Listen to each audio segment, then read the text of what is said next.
Good morning. Alors, je viens de diffuser là les images du Mondial 90. On était le 8 juin, on s'en souvient, donc ça fait 31 ans déjà, entre 90 et aujourd'hui. Le temps est passé. Vous avez vécu cette époque, cette rencontre-là, vous l'avez regardée? Oui, bien sûr. Bien sûr. 90, c'était en Italie. Au Mondial? Mondial, Italie. Oui. Oui. C'est un souvenir, voilà, chaque fois on va tirer cette affaire à son cas. En 94, j'étais à Vidal Sassoon, School and Academy, ça c'est une école de coiffure d'élite. Et on me prenait toujours pour un Américain. Et j'ai passé de la journée à les rappeler que j'étais Camerounais. Et la plupart du temps, ils n'arrivaient pas à dire où se trouve le Cameroun. Et voilà subitement quelqu'un qui surgit dans la foule, Mia.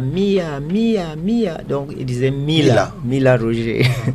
Donc grâce à Mila, j'avais une carte d'identité, j'avais sur la carte. Et c'est formidable. Vous pouvez imaginer que vous vous retrouvez là dans un pays étranger et c'est grâce à Roger Mila, le lion indomptable, qu'on reconnaît où ton pays se trouve.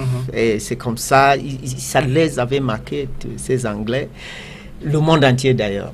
Et puis plus tard, j'ai eu le temps, la possibilité de rencontrer Roger et je lui ai parlé de cette histoire. Comment est-ce qu'il a pu parce que il a impacté différentes dimensions de notre pays, mais je voulais qu'il sache qu'il a impacté l'industrie de la beauté à travers ma humble personne, dans une plateforme où il fallait à tout prix qu'on reconnaisse que j'étais Camerounais et pas un Américain. Donc, d'où tu viens d'abord, avant de dire que bon, c'est le Cameroun, finalement, à travers lui, Roger Mila. Oui, c'est ça. Partout où vous passez, après, il y a eu l'époque de Samuel Eto'o désormais. Si bien sûr. Vous n'avez qu'à dire Samuel Eto'o fils. Voilà, tout à fait. Non, maintenant, on va parler d'Eto'o. Mila va se reposer un peu, donc, si je me retrouve quelque part. Mais bon, on va parler de Manu Dibango aussi et Richard Bona et voilà. Et d'autres légendes. Et vous aussi. Pourquoi pas? Parce que vous rentrez dans cette légende-là, Emmanuel. Ça doit faire... J'aimerais bien savoir que... Vous atteignez bientôt 40 ans? Oui, dans le métier. J'aimerais bien savoir que j'ose me mettre dans cette classe. C'est des personnes qui ont fait énormément de choses sur le plan international également. Notre industrie, quand même, a sa particularité. Nous sommes un peu comme les guérisseurs du village ou le cordonnier du coin, ça peut prendre différentes ampleurs. Aussi, la façon dont notre pays...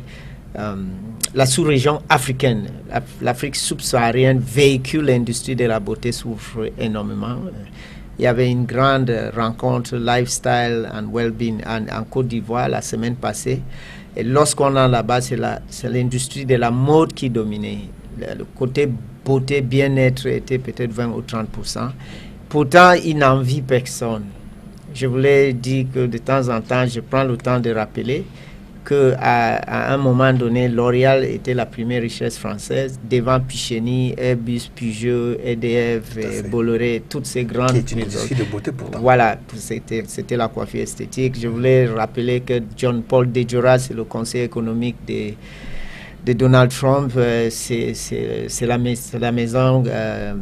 Paul Michel Cosmetics, et des chaînes de salons et des écoles. Je voulais aussi dire que Tony Mascolo siège le conseil économique pas mal de fois. C'est un coiffeur italien qui est arrivé à Londres dans les années 60, juste au moment de Vidal Sassoon, qui était un analphabète, qui ne pouvait pas parler anglais et donc était obligé d'entrer dans le salon. Et c'est un multimilliardaire aujourd'hui. Je voulais rappeler que Rani, le coiffeur de Michelle Obama, a pris sa retraite à 60 ans et acheté un île dans le Bahamas pour passer le reste de sa vie. Donc, ce n'est pas une industrie qui a quoi que ce soit à envier. D'ailleurs, nous rappelons à tout le monde que quand on a gagné de l'argent dans le pétrole, dans les armes, dans le real estate, c'est dans la beauté, le bien-être que cet argent est dépensé. C'est vrai. Donc, oui, bien sûr, bien sûr. C'est vrai en plus. Vous ferez quoi dans vos fêtes s'il n'y a pas de belles femmes avec les silhouettes envoûtantes qui traînent dans le coin? Vous ferez quoi? Et ça sera comme un ensemble de zombies, quoi. Ouais, voilà. Ça, donc, vous ferez quoi si ces femmes n'ont pas des yeux avec des cils qui bougent ou des lèvres qui vous donnent envie de repenser votre arrivée sur la terre? Vous ferez quoi sans ces choses? Et j'espère que vous avez très bien compris ce qu'il essaye de vous dire. Et surtout vous aujourd'hui qui pensez que l'industrie de la beauté, c'est pour les égarés. Attention, le petit listing des personnalités qu'il nous a cité ici à l'instant, ça me faisait sourire et ça me rappelait que vous êtes très grand. Vous choisissez d'être très grand en choisissant de venir vous inscrire dans une école. J'ai ce métier-là. Avec plaisir. Il y a Vidal Sassoon qui est comme un patrimoine anglais. Donc quand on parle de Harrods... Un mentor pour vous. Oui, mon mentor. Quand on parle de Harrods, on va parler de Vidal Sassoon. Il y a M. Alexandre de Paris qui a reçu l'ordre le plus élevé de distinction française. Quoi, c'est la chevalier, je ne sais pas combien là. Oui. Alors donc, et qui est quelqu'un quand même intéressant, qui allait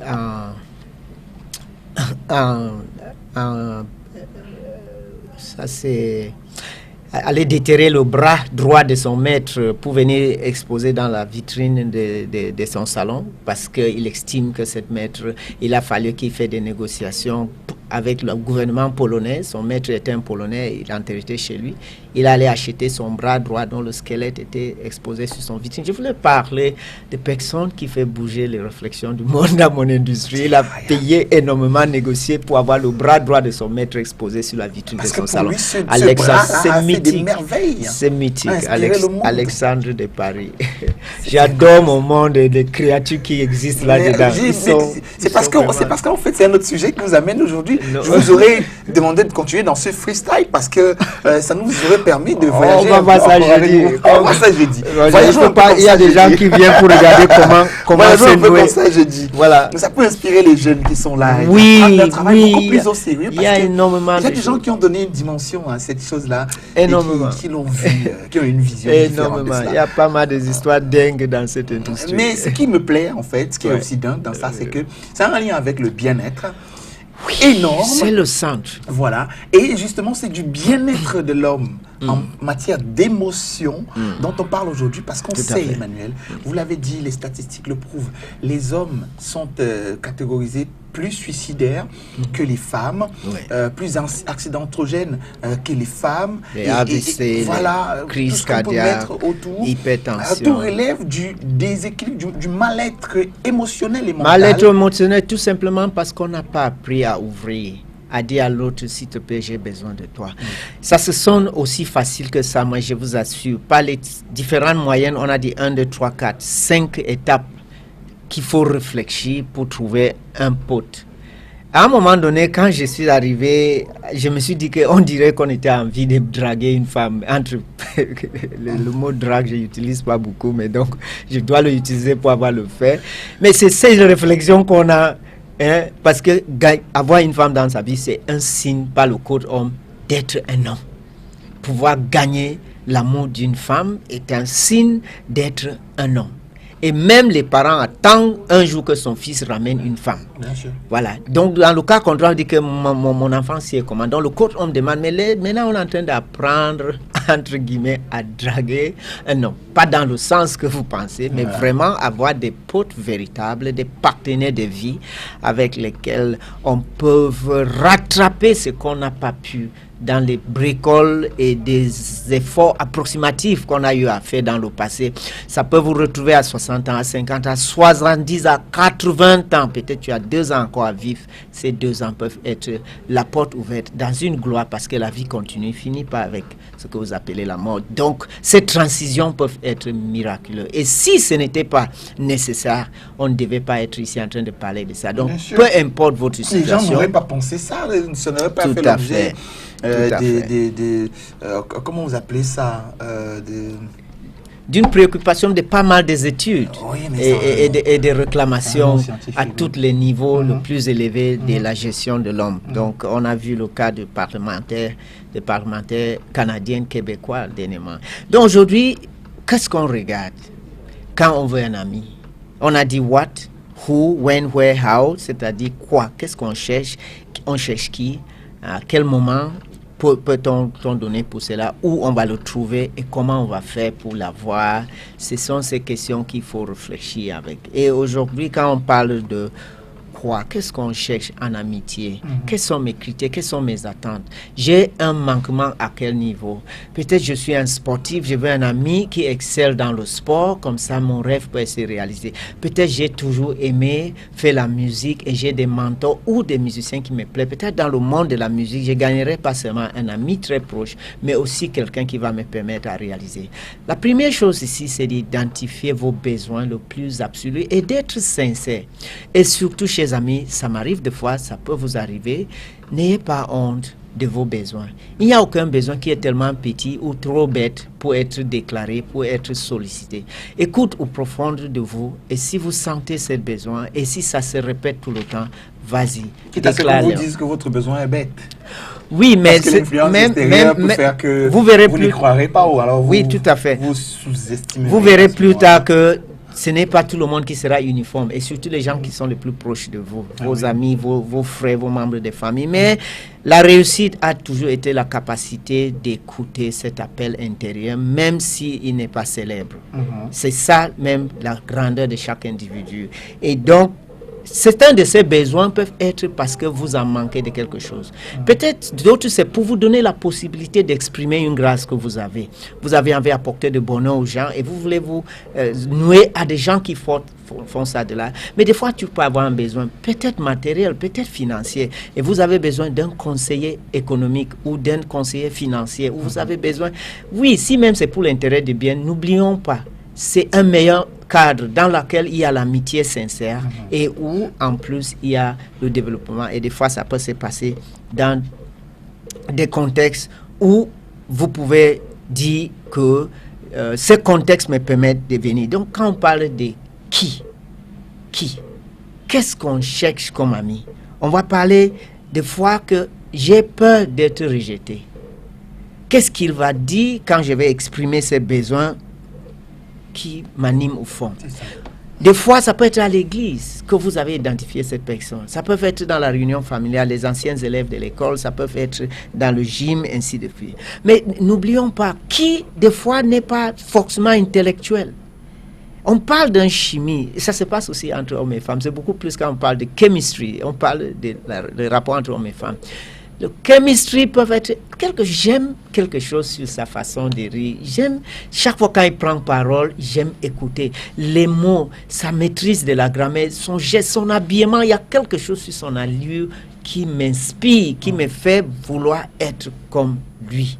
Cette chemistry, des fois, on ne s'explique pas. Mais forcément, quand vous allez vous réunir, commencer à parler, vous allez voir que vous partagez beaucoup de choses, comme des valeurs, comme des cultures de vie, comme des ambitions, ainsi de suite. Vous allez voir qu'il y a beaucoup de choses. Vous allez trouver quelqu'un avec tellement des attributs comme vous. Peut-être vous aimez les arts, vous aimez le vernissage, allez voir la peinture, vous aimez le coucher, le soleil. Peut-être vous aimez la chanson.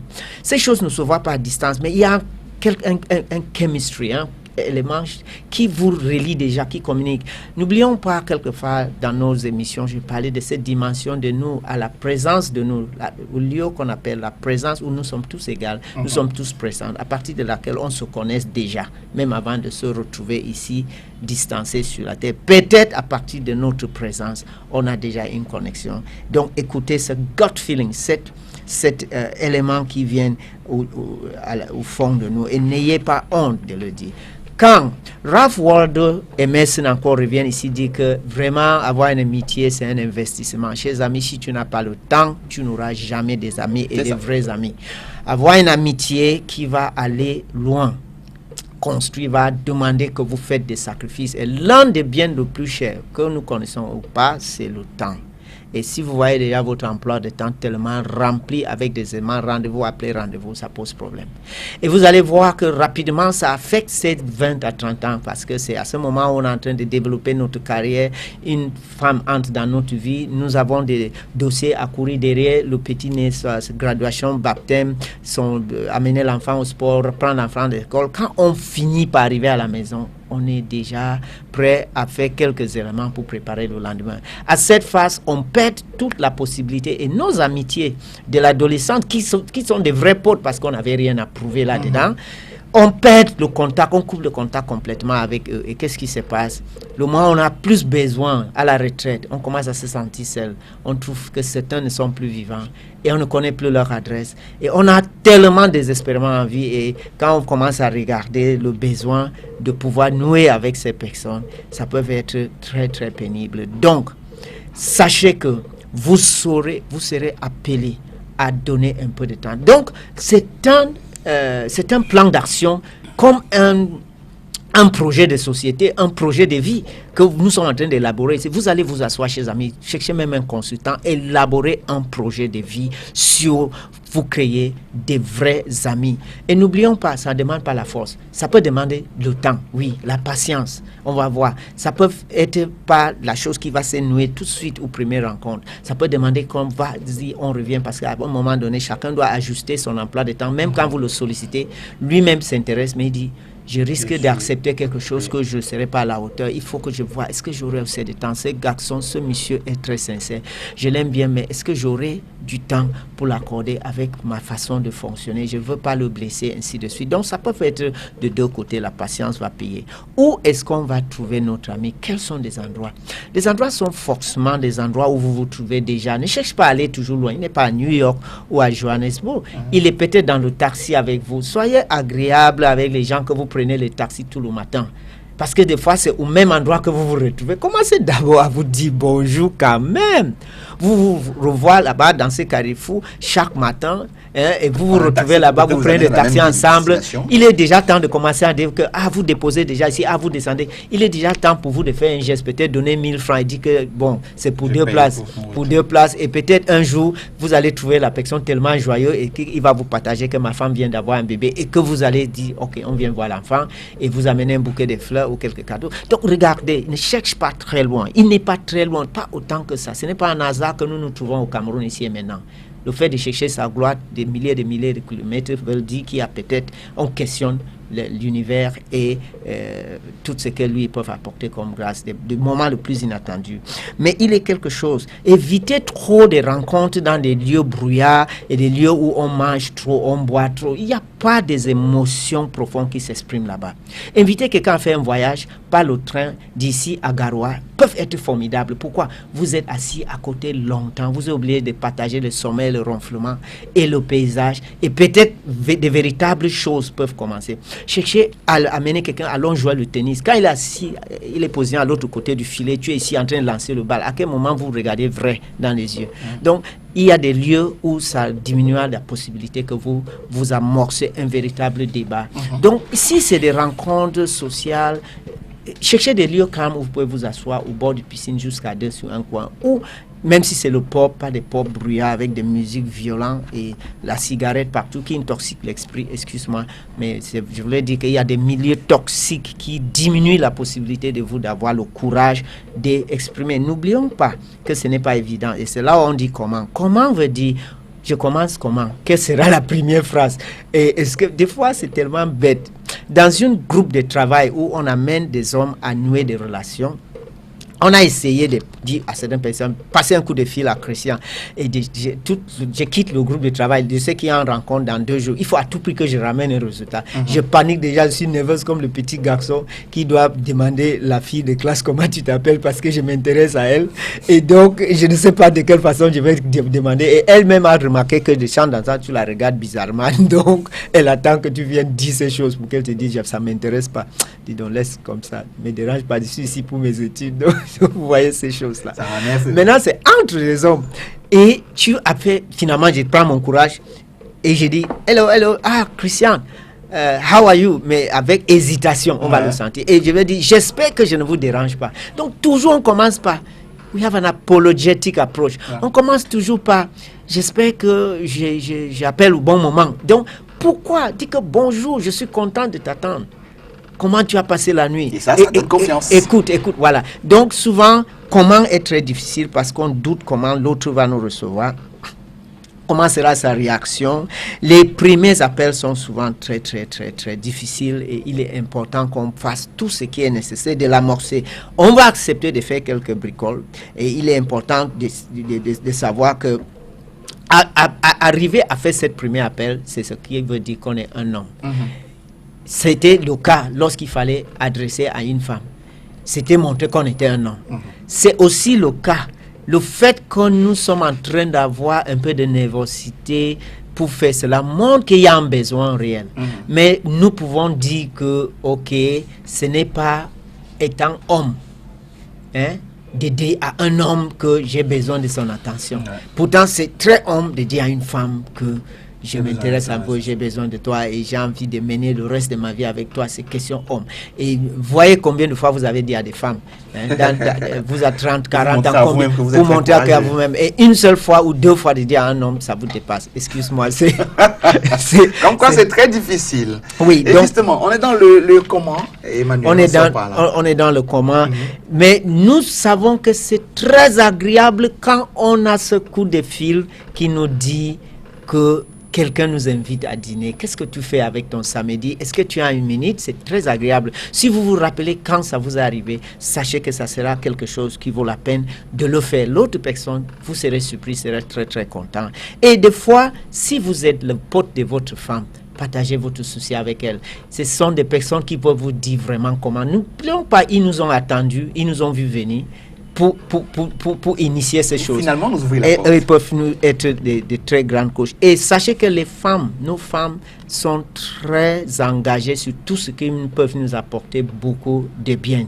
Et ils auront des façons très profondes, très réelles à nous dire comment le faire. Et quand les femmes savent que vous avez des véritables amis qui vous construisent, eux, ils investissent également pour ça.